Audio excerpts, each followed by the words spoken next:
sa première nuit de liberté. Mon père à Paris l'a passé, endormi sur une poubelle. À Belleville dans la rue Louis Bonnet, peut-être bien qu'il pensait encore à son Statel.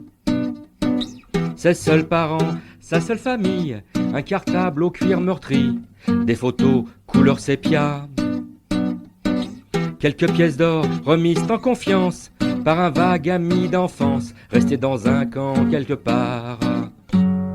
Tate, oi tatele, il me manque ton accent. Tate, oi tatele, que ton sommeil soit moins pesant. Armé d'une petite aiguille, de quelques mètres de fil, tailleur de son métier, il reprit son travail, et la vie vaille que vaille, à force de volonté. Présentés à Madeleine, ils ont parlé de leur peine, de leur joie dans un atelier. Leur seul langage, un bel espoir, entre un bonjour, un au revoir, ils ont fondé leur foyer. Tate, hoi tatele, il me manque ton accent. Les chroniques du Shtetl sur Seine, Tate, au Yiddish pour tous, hoi tatele, par Jean-Claude que Lonca. ton sommeil soit moins pesant. Chronique du 4 décembre 2017. La vitrine aux petits soins. Bonjour à toutes et à tous, y compris celles et ceux qui préfèrent mettre du miel dans le thé du matin que du sucre. Lorsque j'étais enfant, le lait était une boisson obligée. Et nous avons, nous, papy et mamie boomer, en mémoire, le lait Mendes France que nous buvions une fois par semaine à l'école et pour d'autres tous les 15 jours. Au collège de garçons de la rue Jean-Poulmarche, cela se présentait par une petite bouteille de lait au chocolat froid. J'ai ensuite bu au petit déjeuner de la chicorée, du café au lait dans un grand bol, du chocolat chaud, puis je suis passé au café. Vers mes 30 ans, j'ai opté définitivement pour un thé avec un nuage de lait, plus 2 à 3 sucres dans un gros mug. Quand le corps change à l'intérieur et que ton organisme réagit, et te le fait savoir, il faut changer un tas d'habitudes alimentaires. Le lait, qu'il soit de montagne, de lac ou d'ailleurs, qu'il soit demi-écrémé, totalement écrémé, du matin ou du soir, je ne pouvais plus en absorber, à mon grand regret. Alors, je suis passé à l'eau de soja qui existe en plusieurs parfums et assez succédanés, et le miel a remplacé définitivement le sucre. Pour ne pas perdre le pain un peu dur, mon père coupait des tranches de baguette, humidifiait la mie avec un peu de lait, posait du beurre sur la tartine, puis il alignait dans le milieu de la tartine du gruyère râpé et passait le tout quelques minutes au four. Les copains qui piautaient à la maison adoraient ça et le faisaient savoir chez eux. J'ai conservé cette habitude en abandonnant le mouillage avec le lait, mais quand il me reste une tranche de blanc de dinde, de poulet ou de jambon, je la coupe en fines lamelles que je mets sur le beurre de la tartine avant d'y poser soit du gruyère râpé, soit une tranche de fromage plat. Il en existe de toutes sortes. C'est l'histoire d'un fils qu'elle en a réussi, comme le voulaient ses parents. C'est ce que je me suis dit en regardant la vitrine de cet opticien aux petits soins, à Chelles, qui fait souvent de la décoration dans sa vitrine. Cette fois-ci, une machine à coudre à pédalier, mais sans la table, qui doit avoir servi pour faire une fausse table de bistrot 1900, comme j'en ai vu un paquet dans les brocantes à la fin des années 70. Un fer à repasser, celui qui reposait sur un socle avec ses flammes sur la table de presse et qui me fascinait quand j'étais gamin. Je me demandais d'où venait le gaz. Mon père me disait que le gaz venait d'Algérie. Et là, j'étais troublé. Il n'y avait pas de gaz en France ? Fallait le faire venir ? Mais comment ? Entre mon père qui me racontait des Narishkeit et l'atelier qui rigolait, fallait que je fasse preuve de discernement. Le gaz, il voyage en ballon, dans le ballon. Quand la montgolfière arrive au champ de Mars, il en reste suffisamment à l'intérieur pour la mettre dans les boîtes et même dans des ballons de football. Ben non, papa. Tu gonfles le ballon avec une pompe, et c'est de l'air que tu mets dedans. Oui, répondait-il, c'est pour faire des économies, parce que le gaz, faut le payer, et l'air, c'est totalement gratuit. La preuve, quand tu vas en vacances à la campagne ou à la montagne, on ne paye que le train, le logement et les repas, pas l'air que tu vas respirer. Et Lionel, le mécanicien, d'être écroulé sur le vêtement qu'il était en train de coudre. Sur l'étalage dans la vitrine, des bobines de fil. J'ai déjà raconté ce qu'un gamin pouvait faire avec les tutus vides. Maintenant, on achète le vaisseau Star Wars en Lego qui coûte une blinde, mais quand on est un Zeide ou une Boubé dingue de ces petits enfants, on préfère acheter le vaisseau plutôt que de garder l'argent pour se payer un Equio terminal à Ax-les-Thermes. Le tutu en forme de cône, pour ceux qui ont connu ça, m'avait permis de faire les avions de Tanguy et la Verdure, de Dan Cooper ou de Butler Britton. J'avais été au musée des Arts et Métiers et vu l'éole de Clément Ader. Il a des ailes de chauve-souris, cet avion.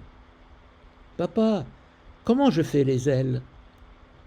Papa venait de me changer le câble de frein de mon vélo qui avait pété. Avec le vieux, il fait les armatures des ailes et me sort de la doublure grise, la coud sur la table, et mon avion est prêt à s'envoler. Le tutu classique permettait de faire un tas de trucs, de bidules et de construction. Pas besoin de notice d'emploi. Tu imagines ce que tu vas construire, ou alors tu utilises une image dans un livre ou une photo dans un magazine, ou alors tu cherches dans ta mémoire pour réaliser le sphinx et les pyramides. Si, je l'ai fait, mais il n'y avait pas de portable pour garder une photo souvenir. Je n'ai que ma mémoire. Avec le tutu, tu fais des maisons, un train, des voitures, des camions, et encore plein de choses. Dans la vitrine, il y a aussi des boutons. Vous imaginez bien que pour mettre des roues à mon véhicule en tutu, je prends les plus gros. Des boutons, il y en a partout dans l'atelier.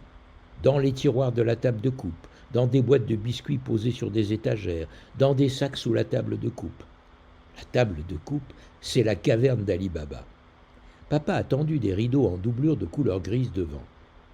Il y en a un à droite et un à gauche qui glissent sur une fine tringle en métal. Pour se planquer, c'est l'idéal. Est-ce qu'un môme de maintenant connaît la variété de boutons qui existent ? Boutons ? Mais qu'est-ce que c'est ?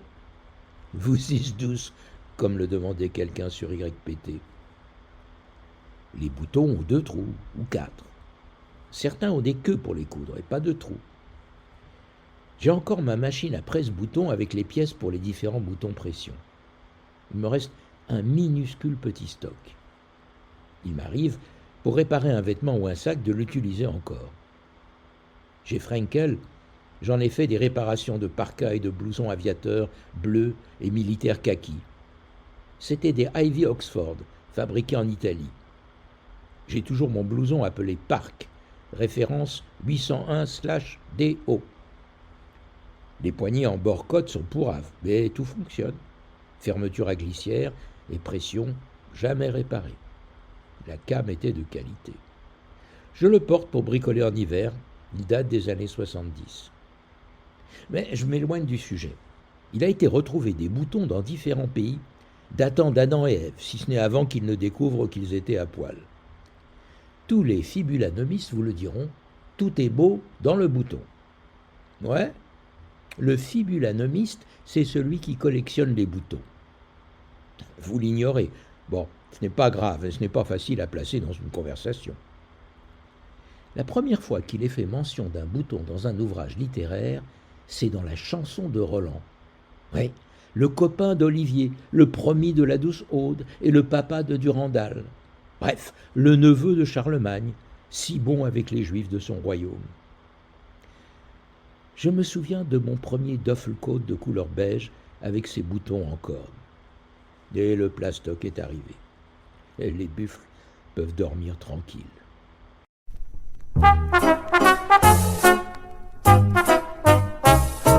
C'était tout près du pont des Arts qu'elle exploitait son petit négoce. On pouvait voir la pauvre gosse tôt le matin et tard le soir. Avec un sourire très doux, elle tendait dans sa petite menotte de jolis boutons de culotte qu'elle vendait pour quelques sous. C'est la Momo Bouton, tant au bouton de culotte, pauvre môme pas là, qui vendait sans façon, qui vendait du bouton, tant pour sauver qu'elle a pauvre toutes les culottes des autres et gagner son crouton. Elle en avait toutes les couleurs, de toutes les tailles, de toutes les formes. Elle en avait des noirs énormes et des petits blancs avec des fleurs. Elle en avait des transparents avec des reflets idylliques. Elle en avait de métalliques qui se défaisaient rapidement. C'est la Momo Bouton, tant au bouton de culotte, pauvre môme pas là, qui vendait sans façon, qui vendait du bouton, tant pour la soie des coquettes ou la toile des chemisettes, bouton, tête, tonton. Mais hélas, le sort du bouton est semblable à celui des roses, pauvres fleurs qui à peine écloses sont taquinées par le bourdon. Elle donne à son cœur et sa chair un gars pourtant sympathique, mais qui un jour avoua cynique: je suis dans la fermeture éclair. Et la Momo Bouton, tant au bouton de culotte, pauvre môme pas là, perdit toute raison, perdit toute raison, devant l'affreux dilemme, quitter celui qu'elle aime ou trahir ses boutons. Sa vie devint un drame, alors des cauchemars hantaient sa cervelle. Elle en eut une varicelle et des boutons par tout le corps. Mais lui, sans pitié, continuait dedans sa fermeture éclair. Ainsi s'appelait notre ouvrière, Claire, dont sentait qu'elle craquait. Et la Momo Bouton, tant au bouton de culotte, par une nuit pas là, s'éteignit sans façon. Alors le gars crut bon, lui l'homme sans tendresse, à la quête de la messe, balancer un billet de 100 francs pour bien fêter cette aventure. Balancer un billet de 100 francs, c'est le curé qui fut content. V'là. C'était la Momo Bouton, interprétée par Lucette Raya. Je continue l'inventaire de la vitrine. Le dé. J'ai raconté que j'ai toujours le dé de ma maman et celui de mon papa, y compris leurs ciseaux si différents, et aussi celui de mon grand-père maternel. C'était un dimanche, jour de marché à Chelles. Tous les Yiddeler forains ont pris leur retraite ou ont rejoint leurs ancêtres. Je discutais avec eux. Nous parlions du sentier d'hier qui était celui du Schmatt sans couleur. Avec les plus âgés, je m'aventurais dans leur vécu. Ils avaient cherché de la famille, aidés par un enfant ou un petit enfant pour aller sur le net. Certains avaient trouvé, et d'autres avaient cessé de fouiller le passé, fatigués de chercher à savoir. Je leur racontais où j'en étais et mes découvertes. Et puis on se disait à dimanche. Le plus amusant, c'était quand l'un d'eux me disait qu'il... Le plus amusant, c'était quand l'un me disait qu'il achetait rue Notre-Dame de Nazareth, mais qu'il n'avait jamais franchi la porte de chez Frenkel pour ne pas faire comme tout le monde. Agite Wort zu alle. Papa me disait, mon fils, ces balles, ces feux d'artifice, et tous ces spectateurs, c'est pour louer ta venue et le chemin que j'ai parcouru. Papa, t'étais un beau conteur. Tate, oi, tatele, il me manque ton accent. Tate, oi, tatele, que ton sommeil soit moins pesant. Quand maman s'en est allée, après 20 ans à tes côtés, ce fut comme un coup de poignard. Tu n'osais pas me rapporter toutes tes frayeurs passées, tu faisais des cauchemars. Entre tes nuits et le brouillard, je venais te réveiller afin d'apaiser ta fièvre. Après une tasse de thé, tu venais pour m'embrasser, je voulais te donner mes rêves. Tate, oi tatele, il me manque ton accent. Tate, oi tatele, que ton sommeil soit moins pesant. Vous venez d'entendre une émission originale de Radio Yiddish pour tous. Seule radio au monde à diffuser la culture yiddish 24 heures sur 24, Radio Yiddish pour tous fonctionne grâce au seul soutien financier des membres et donateurs de Yiddish pour tous. Vous pouvez vous aussi apporter votre contribution à la diffusion de notre culture. Pour cela, rendez-vous sur notre site www.yiddishpourtous.org www.yiddishpourtous en un seul mot, .org